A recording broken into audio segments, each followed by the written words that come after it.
What is going on YouTube? It's Brendan from Market Makers. Hope everybody had a fantastic week. Getting ready for this nice and cold weekend here in Florida. Guys, let's talk about some news events really quickly, and we're going to make this video short because it is a Friday and everybody's got stuff to do. But Bullard came out, St. Louis Fed President Bullard came out and talked about rates yesterday. It sent the market shivering, and the market sold off some, bought it back up mostly today. But he came out and talked about the Taylor rule. You guys have heard me talk about this. We played Jeremy Grantham clips talking about this as well. The Taylor rule is a necessity to have real rates above inflation to be restrictive. So Bullard just simply said, using the Taylor rule principles, the dovish case is we need to have real rates at 5% or slightly higher.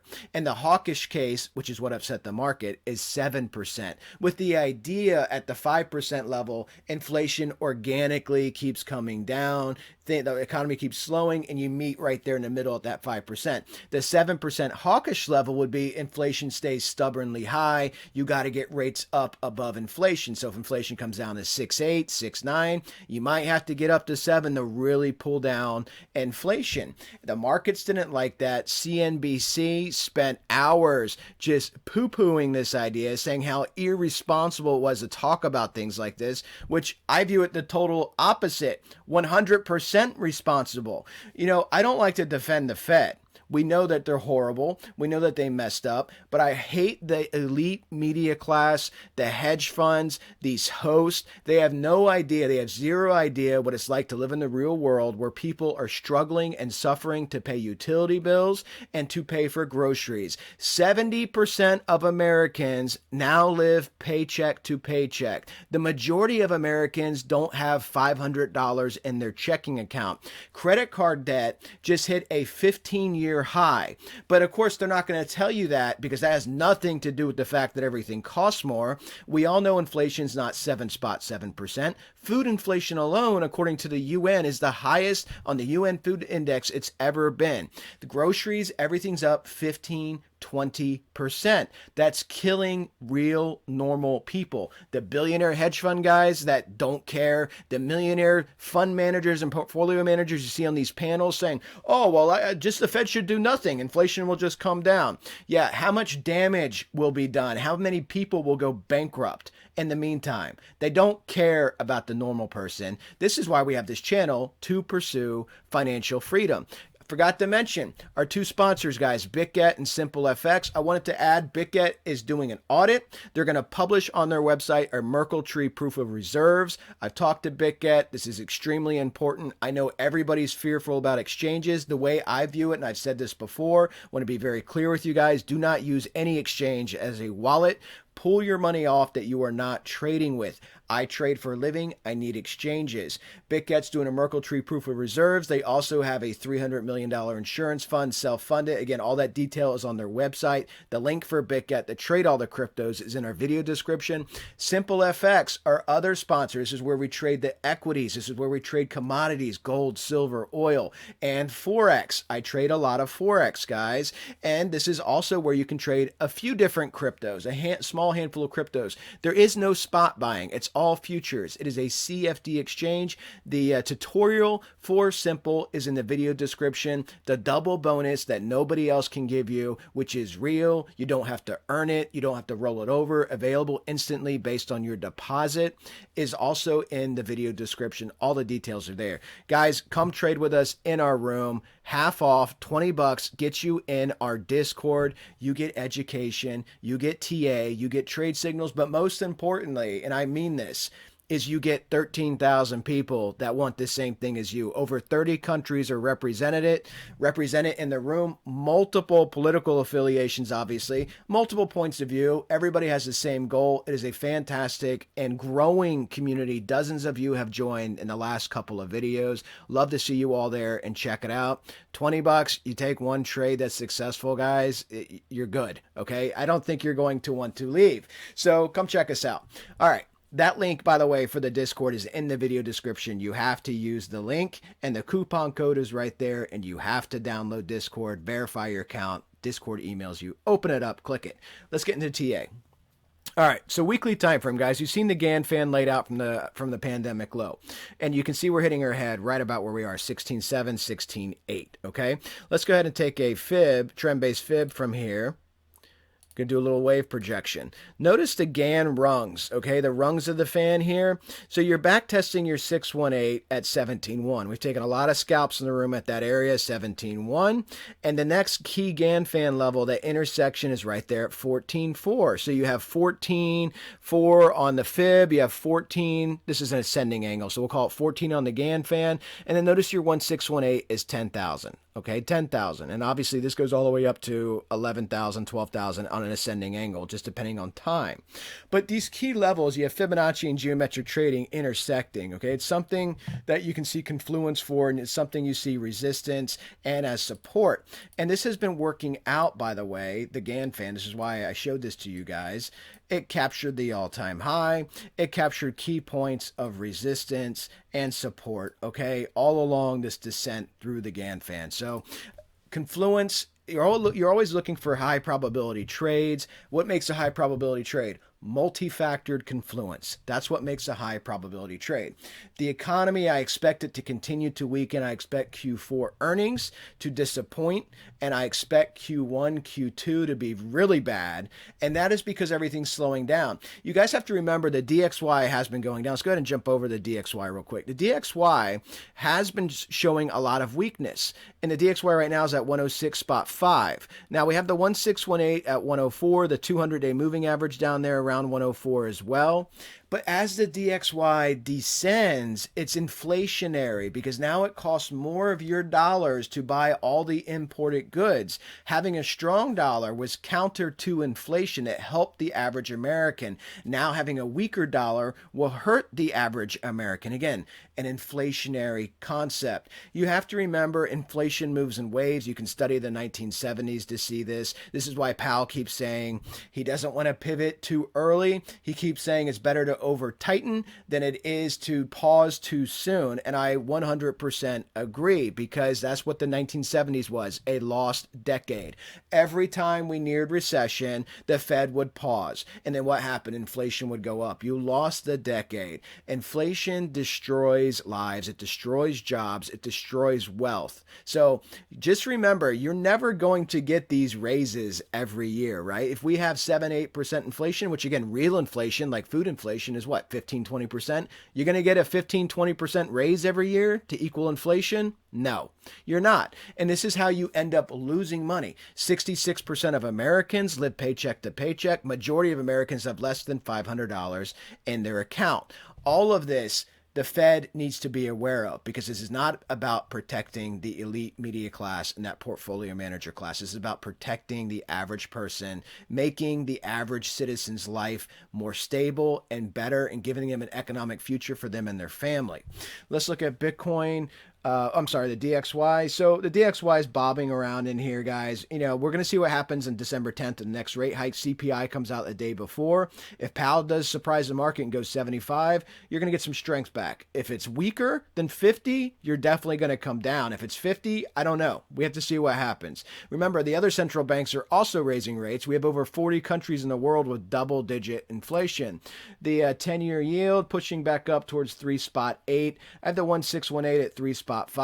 Again, when the economy really does truly crater and everything starts coming down, unemployment goes up, real estate keeps getting hammered, all of this will get weaker. The 10-year will come down, the dollar will come down, assets will come down. That's what's going to happen in a recession stagflationary type environment. Let's go to Bitcoin on the daily. On the daily, as you can see, you're getting some below average volume, but you're just at super tight range, guys. Super tight range. This daily trend-based fib, 618 is your base here at 16K, to 0.5 at 17.8, which you've only wicked once. That 17.1's been a better area looking for shorts. And of course, your 200 and 233 are above you. You're going to stay stuck here, I think, until the markets, which all pump closer back up to their highs that they were at recently. They're all sitting there. And I think Bitcoin's pretty much going to, barring an existential event, right? Like another multiple exchanges failing or some type of catalyst, I think you're going to be ranging here for a while until those markets decide to move. So let's look at the Bitcoin on the 4-hour time frame. You can see how tightly woven this is. And this is at 16.7. Even on the 4-hour, your 200 is up here at 19.2, your 233 at 19.6. So, let's look at the volatility here. You're very expanded. Remember, you got super contracted. I told you that move would be a move down. We saw that on the dailies as a 4-hour, obviously. But look how expanded you are. This needs to all contract back. This takes time. This is actually the 8-hour. This all takes time. Let's look at this on the daily really quick. On the daily, you can see you're expanded, right? So remember, this was the tightest contraction we've had in Bitcoin for this whole cycle, okay? And look at the expansion size you can get. So you're just now expanding. This could easily wave back down. You could wave up and then wave down. But again, the primary trend, guys, is down, okay? So that's what we're doing, is constantly looking at the factors at Bitcoin, what's affecting it in the marketplace. And you look at the 4-hour, lots of expansion. You're starting to tighten back up. But this is what you want when you want to see a move. Look how tight this can get. So this to me looks like you got some settling down to do. I don't anticipate anything big happening. I'll keep you guys updated, obviously. Went to go over some ETH, laid out a fib fan going all the way back to the pandemic, used a line chart here so you could see this. Look how critical the support level is right here at 12,000 or 1,200, I'm sorry, for ETH. You can see it's just above the fan, okay? The MFI is bearish. The volume momentum is rolling over. You want to watch Ethereum. Let's put this on candles. And you can see it clustering up here on the daily. You got your 200 up here at 1436 and your 233 at 1764. Let's take a fib projection, a trend-based fib projection to the downside. And we can do this a couple different ways. We'll go here. That's my dog yawning because he's being a baby. And we'll go to 618 at 1153. You wick below it, pump back up above it. You're basically trapped between this 1254.5 fib and the 618 at 1153. Now, you want to see if you start falling beneath this fan, because this is an ascending angle as well. You start using that as resistance. You can see how accurately this fan has been tracking for support and as resistance when you fall below it, and you're still on it, okay? So this will be important to watch. And you got rejected at the median line on the MFI. Everything's bearish, but everything's stagnant at the moment as well. Looking at the Russell came up to back test as 200, okay? So we shorted the Russell up here, as you guys know watching this channel, had bearish divergence on the MFI, volume momentum, this whole pump, and this is the case for all of the indices, the volume momentum divergent, okay? Volume dropping off. Not a wave of buyers, but price kept going up. Bearish divergence on the money flow index. Key resistance, 45 angle on the Gann fan, 618 on the Fibonacci fan. Easy move, okay? Easy, high probability trade. Some trades actually are easy. This was actually an easy trade to call and take. Now we're back testing the 200 at roughly 1865. We're at 1854. Still in my shorts here. We'll see what happens if we're going to come up and make a double top, or if we're just going to hold this range until some new catalyst enters the market, some new Fed speaker says something. But in general, guys, 200 moving average on the daily, primary downtrend. I like the short. I like the short up here. This was an excellent trade, and I think this is going to play out. I'm looking to bounce maybe off the 50 down at 1776, obviously waving up and down in between. Looking at the Dow on the daily, the Dow did give up some a little bit yesterday, but pumped back up, having a lot of resistance at the 33,791, the 1.128 fib, as you can see. Lots of resistance above your 618 fan, above your 200, 233. When the Dow finally does come down, looking at the MFI, you once again are, well, you're at the median line, you're in the bearish area, but look at your V-Rock, guys. Look at the volume momentum down this whole pump up, and you have volume momentum down, okay? And again, MFI, bearish divergence. This was your high here on your MFI, and you made a higher high in price, lower high in MFI, bearish divergence. So I do think this will come back down. Obvious bounce point would be right at that 200, 233 to see if you can hold that or get some turbulence. So that might be a good area to lock in some profit and see if it breaks down further. Again, below average volume, whole pump up, volume divergence, MFI divergence. Took this trade, still in this trade. This trade is taking forever. I'm not happy about the timeline here, but it is what it is, guys. So waiting for this to roll over as well. I do think the Dow is pretty much maxed out. The S&P did pump up here, pumped up, got rejected at the 7064 fan. It kissed its 233 roughly at 4,042. The 200's at about 4050, okay?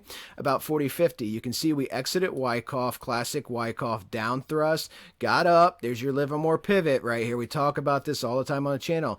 Got up here, didn't just make an up thrust, got rejected by that 618, came back down, made our pivot. You see that? Explosion up. And now we're rolling over after hitting long-term resistance. Can we come back up and back test this? We never actually got to the 200. We got to the 233 cleanly on the dollar, okay? And now we're just trending off and to the right. We'll see. We'll see if this holds. We got to see what happens next week. Looking at the MFI, obviously, bearish divergence across the MFI. You can clearly see this. Here's your high, right? That candle, if you follow that line, and you can see series of lower highs. What is price doing? Higher highs, okay? Bearish divergence, low volume, below average volume, low volume momentum, actually negative volume momentum, losing participants. So again, bearish area for the S&P. I think this is going to hang out until it falls back down. The Nasdaq is the big underperformer. Again, let's just go over the volume since it's on the screen. Below average volume, right? This whole big pump up below average volume. Looking at the MFI, very choppy here along the median line. Doesn't have pronounced bearish divergence like you saw on the other indices. This is big tech bleeding, but you do have volume divergence, right? Look at this pump up. Negative participation on this pump up. This is fewer participants paying higher prices, trying to get some of those big tech buys. Man, I can't believe Amazon's this price, Google's this price, Nvidia is this price. And of course, you saw some big rallies, like I think Nvidia at one point went up 40%. But overall, you are vastly underperforming the other indices. Here's your 50-day moving average. You're above it, okay, which is touching your 618 at 11,378. You got rejected at 12,000. Your 1618, and the area to watch for, guys, is 618 on the Fibonacci fan, the 1618 on your fib, the 200, 233, right at that 12,638 level. I don't see this happening unless something changes in the market, obviously. But if you do, for whatever reason, get some big type of big tech rally and don't end up just rolling over here, making a double top and coming back down, this area, this quadrant is a trade that I want to be in, okay? This quadrant with peak resistance. So we'll see if it gets up there. It doesn't look like it will. Got this video out in under 20 minutes, man. You guys proud of me? Sunday kickoff video, guys, will be out on Sunday. Check that out. I'll throw a couple different alts on that one as well. And I'll definitely keep you apprised of anything changing in the marketplace that I see. Please do hit the like button. Please do hit the subscribe button. Appreciate your guys' support. And once again, everybody have a fantastic weekend. Talk to you guys soon.